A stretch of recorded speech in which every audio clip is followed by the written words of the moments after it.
अंतर्राष्ट्रीय व्यापार और आंतरिक व्यापार के मध्य समानताएं निम्नलिखित में से किस बिंदुओं पर होती हैं। ये कहते हैं कि जो अंतर्राष्ट्रीय व्यापार है और जो आंतरिक व्यापार है, इन दोनों के बीच में जो समानताएं होती हैं वो किन बिंदुओं पर होती हैं।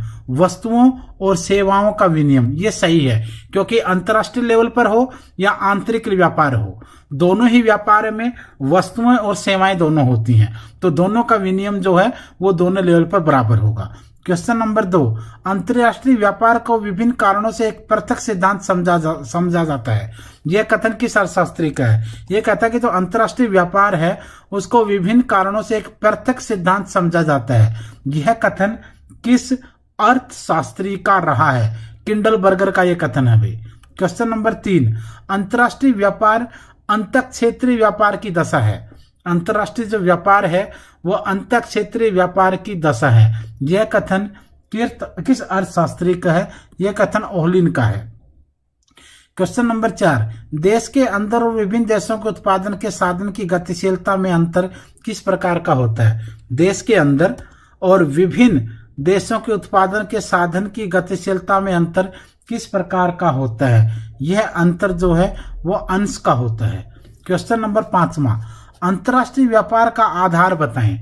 अंतर्राष्ट्रीय व्यापार का क्या आधार, क्या बेस होता है। लागतों का सापेक्ष अंतर और लागतों में निरपेक्ष अंतर, ये दोनों ही होते हैं। वे सी आएगा, A and B. Next question देखिए। अगला क्वेश्चन जो है, अगला क्वेश्चन क्या है वो देखिए। नेक्स्ट क्वेश्चन है, यदि आगरा में बना हुआ जूता दिल्ली या मथुरा में बेचा जाता है तो इस व्यापार को किसके अंतर्गत रखेंगे। सिंपल क्वेश्चन है, समझ सकते हैं आप लोग। यदि आगरा में बना हुआ जूता दिल्ली या मथुरा में बेचा जाता है तो इस व्यापार को आप क्या कहेंगे। ये आंतरिक व्यापार होगा भाई। ये कैसा व्यापार होगा, आंतरिक व्यापार होगा।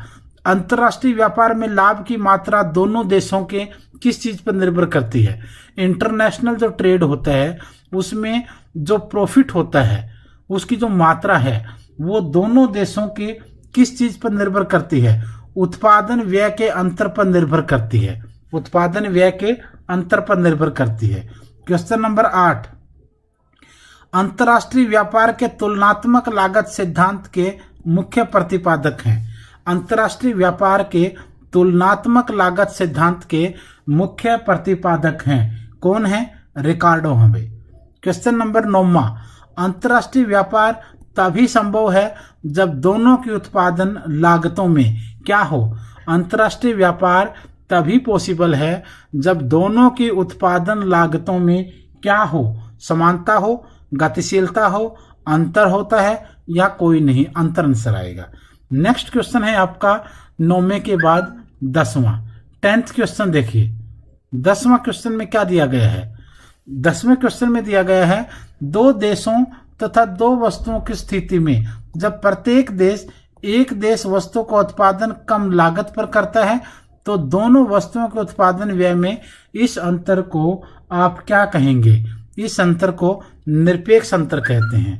क्वेश्चन नंबर 11, जब एक देश को दूसरे देश पर दोनों वस्तुओं के उत्पादन में श्रेष्ठता प्राप्त है किंतु श्रेष्ठता उत्पादन लागत की दृष्टि से समान नहीं होती है तो इसको क्या कहा जाता है। इसको लागतों में तुलनात्मक अंतर कहेंगे।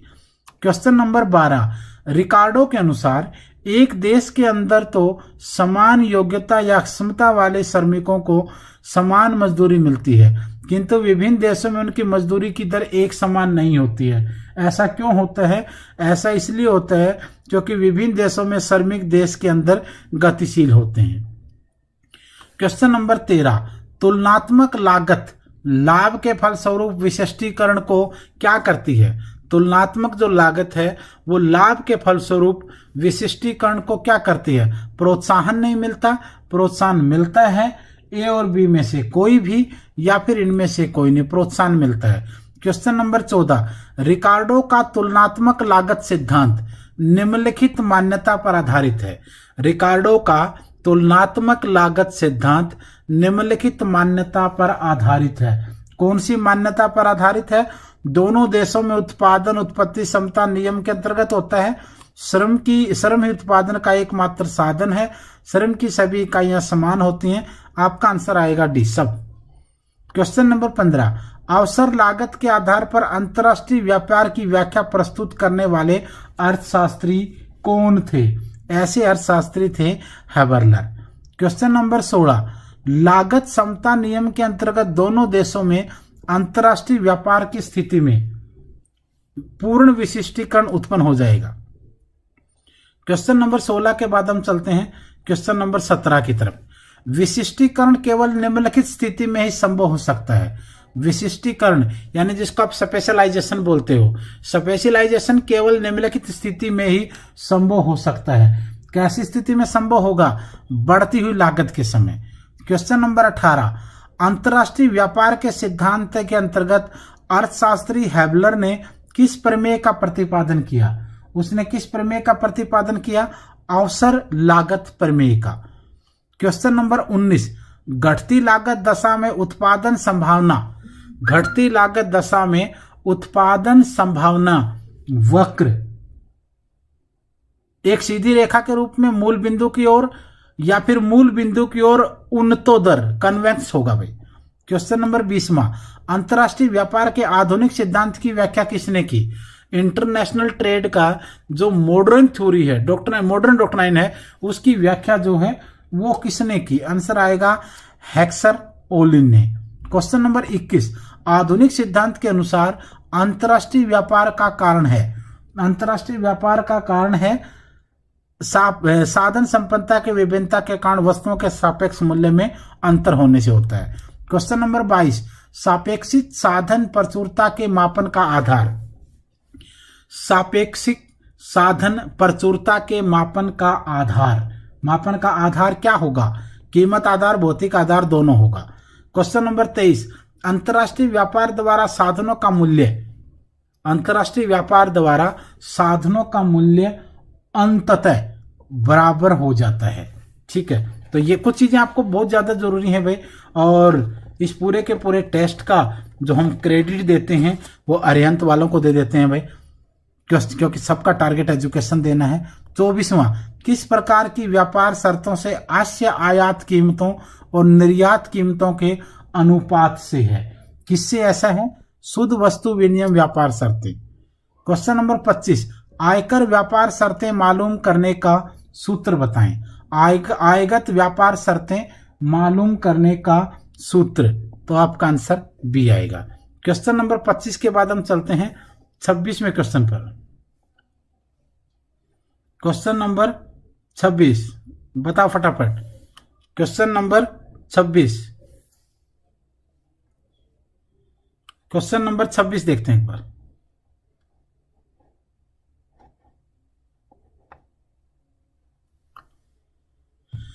Question number 26, set 1 second 2 minute लगेंगे, ये थोड़ा सा, हाँ यस 25 हो चुका ना। हाँ, क्वेश्चन नंबर 26,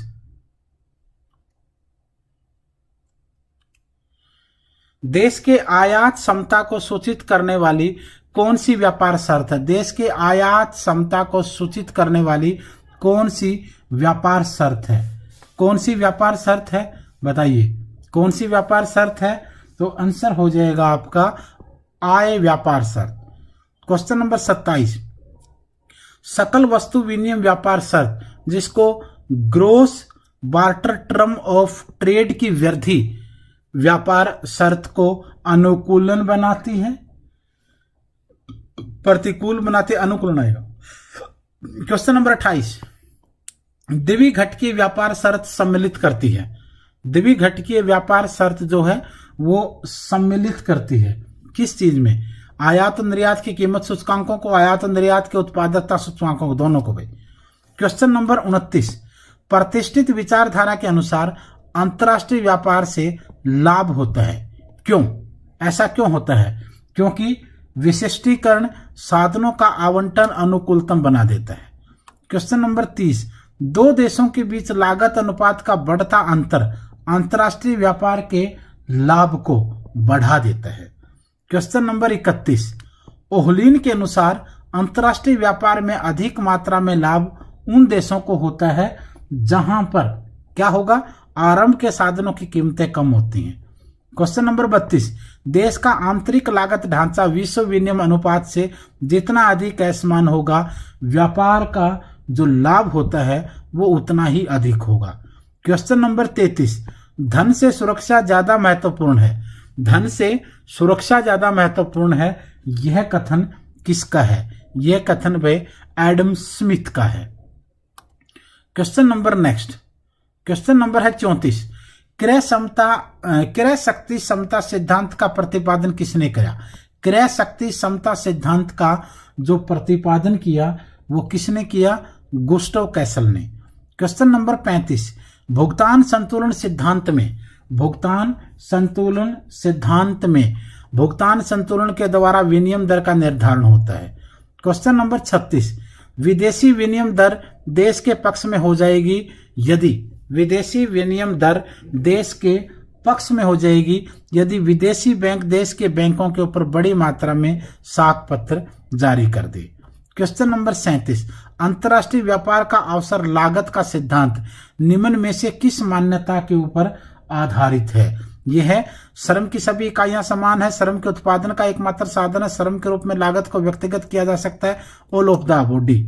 क्वेश्चन नंबर 38, विदेशी व्यापार के कारण प्रत्येक देश केवल उसी वस्तु का उत्पादन करता है, विदेशी व्यापार के कारण प्रत्येक देश केवल उसी वस्तु का उत्पादन करता है जिसे वह न्यूनतम लागत में बना सकता हो, तभी तो प्रॉफिट होगा।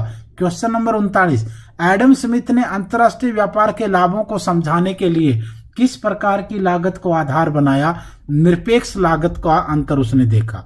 क्वेश्चन नंबर 40, अंतर्राष्ट्रीय व्यापार में लाभ की मात्रा, एक्सटेंट ऑफ गेन जो है वो दोनों देशों के, अंतर्राष्ट्रीय व्यापार में लाभ की मात्रा जो है वो दोनों देशों के उत्पादन व्यय के अंतर पर निर्भर करती है। क्वेश्चन नंबर 41, मूल्य का श्रम सिद्धांत जो लेबर थ्योरी है, मूल्य का लेबर थ्योरी या श्रम सिद्धांत जो है वो उसकी जो मान्यता है वो समान श्रम इकाइयों पर है। क्वेश्चन नंबर 41 के बाद चलते हैं 42वें क्वेश्चन की तरफ। 42, विकासशील देशों की अधिकांशता यह शिकायत होती है कि विकासशील देशों की अधिकांशता क्या शिकायत होती है? उनकी व्यापार की शर्तों में गिरावट आ रही है, ठीक है, उनकी निर्यात उपलब्धियां या परिसंपत्तियां अस्थिर हैं, बिल्कुल ठीक है, अब दोनों ठीक है तो फिर डी आएगा। वर्तमान अंतर्राष्ट्रीय मौद्रिक व्यवस्था विकसित देशों के हितों का संरक्षण करती, ठीक है, डी आंसर आएगा। सभी शिकायतें होती हैं विकासशील देशों की गरीब इंसान की तरह। क्वेश्चन नंबर 43, विश्व व्यापार संगठन, विश्व व्यापार संगठन, विश्व व्यापार संगठन क्या है? अब देखो विश्व व्यापार संगठन क्या है, इसका पहले क्या नाम होता था? गैट होता था, GATT, general agreement of trade and tariff. तो इसका मतलब गैट सदस्यों द्वारा स्थापित एक अंतर्राष्ट्रीय संगठन है जिसको 1995 में नाम बदला गया। 44वां क्वेश्चन, रिकार्डो के तुलनात्मक लागत सिद्धांत में निम्न में से क्या कमियां थी? रिकार्डो का जो तुलनात्मक लागत सिद्धांत था उसमें क्या कमियां थी ये बताना है। मुक्त व्यापार की कल्पना, परिवहन लागतों की अपेक्षा, पूर्ण रोजगार, इसका मतलब सारी की सारी कमियां थी उसी की। क्वेश्चन नंबर 45, अंतर्राष्ट्रीय व्यापार के लिए सापेक्षिक साधन उपलब्धता के विचार को देने का जो श्रेय है वो किसको जाता है? ये बर्टिल ओलिन को जाता है। 46वां क्वेश्चन, अंतर्राष्ट्रीय व्यापार के अंतर्गत एक देश के व्यापार शेष का संबंध निम्न में से किससे होता है? यह संबंध जो होता है ये माल के आयात से होता है। क्वेश्चन नंबर 47, IMF को आग बुझाने वाले इंजन की संख्या किसने दी? IMF को आग बुझाने वाला इंजन, यह क्वेश्चन ऐसे भी आ सकता है, निम्नलिखित में से किसको आग बुझाने वाले इंजन की संज्ञा दी है? आग बुझाने वाले इंजन की संज्ञा किसने दी है? आंसर आएगा माइकल कैकडेसस ने। क्वेश्चन नंबर 48, भुगतान संतुलन के अंतर्गत हम अध्ययन करते हैं, भुगतान संतुलन के अंतर्गत हम अध्ययन करते हैं, किस चीज का अध्ययन करते हैं? दृश्य व अदृश्य मदों का। क्वेश्चन नंबर 49, किसी देश के आयात तथा निर्यात के अंतर को क्या कहा जाता है? किसी देश का आयात और निर्यात का जो अंतर है उसे क्या कहेंगे? व्यापार संतुलन कहेंगे। क्वेश्चन नंबर 50, भुगतान संतुलन का साम्य किस देश का प्रतीक है? भुगतान संतुलन का जो साम्य है वो किस देश का प्रतीक है? वो आर्थिक व्यवस्था के दिवालियेपन का प्रतीक है। नेक्स्ट क्वेश्चन हमारा है 51। चलो देखते हैं 51वां क्वेश्चन। देखिए थोड़े से स्कैनिंग में शायद दिक्कत आ रही है, बट मैं बोल दूंगा क्वेश्चन को। भुगतान संतुलन प्रतिकूल हो सकता है। भुगतान संतुलन प्रतिकूल हो सकता है जब ब्याज की ये कोई नहीं, डी आंसर आएगा। क्वेश्चन नंबर 52, मुद्रा कोष का प्रमुख उद्देश्य क्या है? मुद्रा कोष का प्रमुख उद्देश्य क्या है? अंतर्राष्ट्रीय मौद्रिक सहयोग बढ़ाना ठीक है, अंतर्राष्ट्रीय व्यापार को बढ़ाना ठीक है, विनिमय नियंत्रण बढ़ाना ठीक है, all of the above. Question number 53, मुद्रा कोष देता है, मुद्रा कोष देता है क्या? मौसमी ऋण देता है मुद्रा कोष में। क्वेश्चन नंबर 54, जब कोई देश मुद्रा कोष के ऋणों को चुकाता है तो उसको क्या कहते हैं? उसको आप लोग पुण्य विक्रय कहते हैं। क्वेश्चन नंबर 55, संरचनात्मक समायोजन सुविधा मुद्रा कोष द्वारा उपलब्ध की गई वर्ष, कौन से वर्ष उपलब्ध की गई? आंसर आ जाएगा 1985। क्वेश्चन नंबर 56, भारत किस वर्ष मुद्रा कोष का संस्थापक सदस्य बना? इंडिया जो है वो मुद्रा कोष का संस्थापक सदस्य कब बना? 1945 में। क्वेश्चन नंबर 57, अंतर्राष्ट्रीय मुद्रा कोष अर्थव्यवस्था को सहायता देता है। अंतर्राष्ट्रीय मुद्रा कोष अर्थव्यवस्था को सहायता देता है अस्थायी संतुलन को दूर करने के लिए। आईएमएफ का प्रमुख काम क्या है? आईएमएफ का जो प्रमुख काम है, दुर्लभ मुद्रा की राशनिंग ठीक है, प्रावधिक सहायता ठीक है, देशों को पुनः क्रय की सुविधा देना ठीक है, ऑल ऑफ द अबव सभी रहेगा भाई। क्वेश्चन नंबर 59, विश्व बैंक का प्रमुख उद्देश्य बताएं। वर्ल्ड बैंक का प्रमुख काम क्या है? अंतर्राष्ट्रीय मौद्रिक सहयोग को बढ़ाना, यह मुख्य काम है। क्वेश्चन नंबर 60, भारत विश्व बैंक का सदस्य कब बना? इंडिया विश्व बैंक का सदस्य कब बना? शुरू से यह भाई 1947 से ही। क्वेश्चन नंबर 60 के बाद अब चलते हैं 61वें क्वेश्चन 61 पर। विश्व बैंक देशों को ऋण देता है। विश्व बैंक जो है वो देशों को ऋण देता है अपने कोष से या उधार ली गई पूंजी से, दोनों से देता है भाई। 62वां क्वेश्चन, वही देश विश्व बैंक का सदस्य हो सकता है जो किसका सदस्य हो? वो जो मुद्रा अंतर्राष्ट्रीय मुद्रा कोष का। वर्ल्ड बैंक का मेंबर वही होगा जो आईएमएफ का मेंबर होगा, अदरवाइज नहीं होगा। क्वेश्चन नंबर 63, विश्व व्यापार संगठन ने विधिवत कार्य शुरू किया। विश्व व्यापार संगठन ने विधिवत काम शुरू किया 1 जनवरी 1995 से। डब्ल्यूटीओ का दोहा सम्मेलन हुआ। डब्ल्यूटीओ का दोहा सम्मेलन कब हुआ? डब्ल्यूटीओ का दोहा सम्मेलन कब हुआ? डब्ल्यूटीओ का दोहा सम्मेलन हुआ भाई नवंबर 2001 में। 65वां क्वेश्चन, अंतर्राष्ट्रीय व्यापार के लाभ किससे प्रभावित होते हैं? अंतर्राष्ट्रीय व्यापार के जो लाभ हैं वो प्रभावित किससे होंगे? व्यापार की शर्तों से ठीक है, लागतों के तुलनात्मक अंतर से ठीक है, विक्रय संगठन की क्षमता से, all of the above. Question number 66, अंतर्राष्ट्रीय व्यापार के लिए सिद्धांत की आवश्यकता पड़ी। अंतर्राष्ट्रीय व्यापार के लिए सिद्धांत की आवश्यकता पड़ी। ऐसा क्यों हुआ? क्योंकि उत्पादन के साधन एक देश में गतिशील एवं विदेशी स्तर पर गतिहीन हो जाते हैं। क्वेश्चन नंबर 67, अंतर्राष्ट्रीय व्यापार तब संभव नहीं होगा जब दो देशों में उत्पादन से भावन वक्र होती है। कैसी? समान ढाल वाली होती, तब नहीं होगा। क्वेश्चन नंबर 68, अंतर्राष्ट्रीय व्यापार के प्रभावों के संदर्भ में असंगत कथन अंकित करें। असंगत कथन अंकित करें तो मतलब होगा आपका राजनीतिक हस्तक्षेप बढ़ता है उससे। क्वेश्चन नंबर 69, ओलिन के मूल्य मापदंड के आधार पर एक पूंजी प्रधान देश तब होता है। एक पूंजी प्रधान देश तब होता है जब उस देश में पूंजी सस्ती हो, उस देश में श्रम महंगा हो, दोनों ही आएगा। आपका आंसर यहां पर सी होगा। क्वेश्चन नंबर 70, पूर्ण विशिष्टीकरण केवल निम्नलिखित स्थिति में संभव हो सकता है। पूर्ण विशिष्टीकरण कब संभव हो सकता है? यह संभव हो सकता है जब लागत समता की स्थिति हो।